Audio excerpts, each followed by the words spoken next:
Welcome to my channel ঘোরাফেরা রান্না। দেখো বন্ধুরা, আজকে তোমাদের জন্য আমি নিয়ে এসেছি একটি নতুন রেসিপি। চাপলা মাছের চচ্চড়ি করব। তো দেখো, আমি মাছ কেটে ধুয়ে নিয়ে এসেছি। এখন আমি গ্যাসে একটি কড়াই বসিয়ে নিয়েছি। তো কড়াইটি আমি ভালো করে গরম করে নেব। ততক্ষণে আমি এদিকে মাছগুলো মেখে নেব।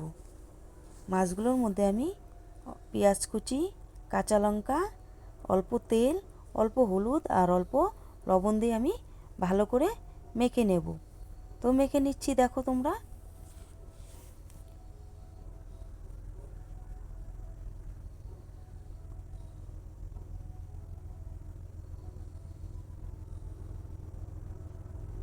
তো আমার মাখা হয়ে গেল।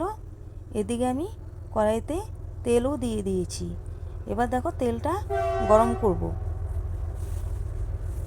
তো তেলটা গরম হয়ে গেছে। এখন আমি একটু নাড়িয়ে নেব খুন্তি দিয়ে ভালো করে কড়াইয়ের চারপাশে।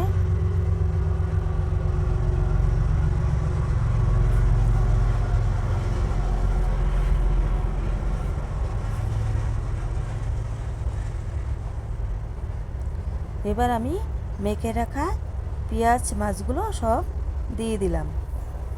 দিয়ে আমি একটু খুন্তি দিয়ে নেড়ে দেব। আমি কিন্তু আর খুন্তি ব্যবহার করব না এখানে। আমি পুরোটাই ঝাঁকিয়ে ঝাঁকিয়ে করব, কড়াই ধরে ঝাঁকিয়ে ঝাঁকিয়ে করব।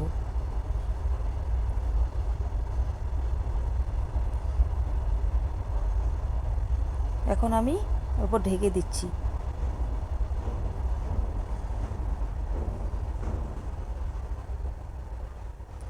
আবার চলে আসলাম, ঢাকনাটা খুলে নিলাম।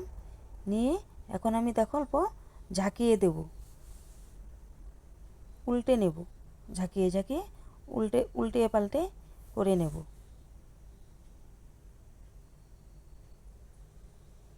তো এভাবেই আমি কিছুক্ষণ পর পর এভাবে উল্টে পাল্টে করে ঝাঁকিয়ে ঝাঁকিয়ে নেব।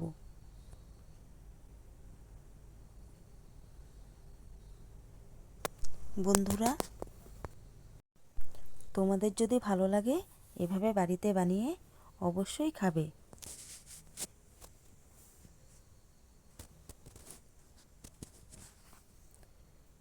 এদিকে আমি নিয়েছি বিলাতি ধনেপাতা। তো আমি এই ধনেপাতাগুলো কুচি কুচি করে কেটে নেব। দেখো, আমার কিন্তু রান্নাটা কমপ্লিটের দিকে। আমি ধনেপাতাটা কুচি কুচি করে কেটে ছিটিয়ে দিয়েছি। তোমাদের যদি এরকম ভিডিও ভালো লাগে তাহলে আমি তোমাদের জন্য নতুন নতুন ভিডিও নিয়ে চলে আসব।